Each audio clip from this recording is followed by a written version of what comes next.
लूत अलैहिस्सलाम की कौम जिस इलाके में रहती थी वहां से एक रास्ता गुजरता था जहां से काफले सफर करके शाम और यमन की तरफ जाते थे।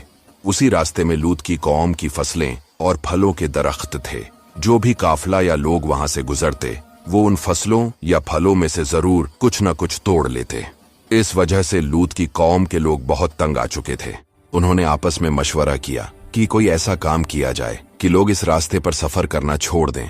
तब शैतान इंसानी शक्ल में उनके पास आया और उन्हें मशवरा दिया कि जो भी लोग यहाँ से गुजरें तुम उनके मर्दों को पकड़कर उनके साथ बदफैली करो और उनका सारा सामान छीन लो। इस तरह लोग यहाँ से गुजरना छोड़ देंगे। इसके बाद शैतान खुद एक खूबसूरत लड़के की शक्ल में उनके पास आया और उन्हें वरगलाकर उनके साथ ये गलत काम किया। इस तरह उस रास्ते से जो भी काफला गुजरता वो लोग उन्हें पकड़ लेते और उनके साथ ये हरकत करते।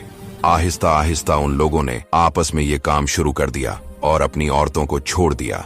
हजरत इब्राहीम अलैहिस्सलाम उनके शहर से मीलों दूर एक गांव में आबाद थे। उन्हें जब इस कौम की गुमराही की खबर मिली तो उन्होंने लूत अलैहिस्सलाम को उनकी तरफ भेजा ताकि वो उन्हें अल्लाह के दीन की तरफ बुलाएं।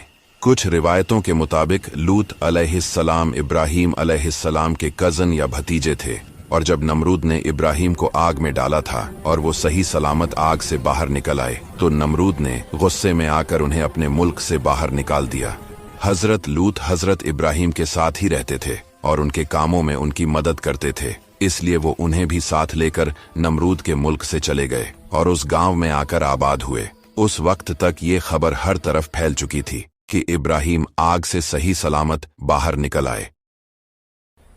जब लूत अलैहिस्सलाम उस शहर में पहुंचे और उन लोगों को दीन की दावत दी तो उन लोगों ने पूछा कि तुम कौन हो? तो लूत ने बताया कि मैं इब्राहीम अलैहिस्सलाम का रिश्तेदार हूं जिसे अल्लाह ने आग से बचाया है और उन्होंने ही मुझे तुम्हारे पास भेजा है ताकि तुम लोग इस गुमराही से निकलकर खुदा के दीन की तरफ आओ। अब खुदा से डरो और इस बुरे काम को छोड़ दो वरना खुदा तुमको सजा देगा।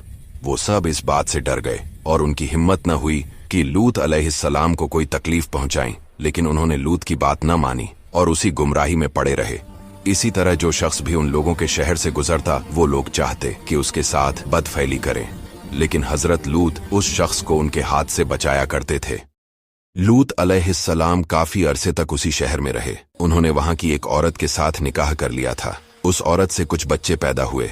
लूत अलैहिस्सलाम उन लोगों को नसीहतें करते रहे। जब वो बाज न आए तो आखिर लूत ने उनके लिए बद्दुआ की।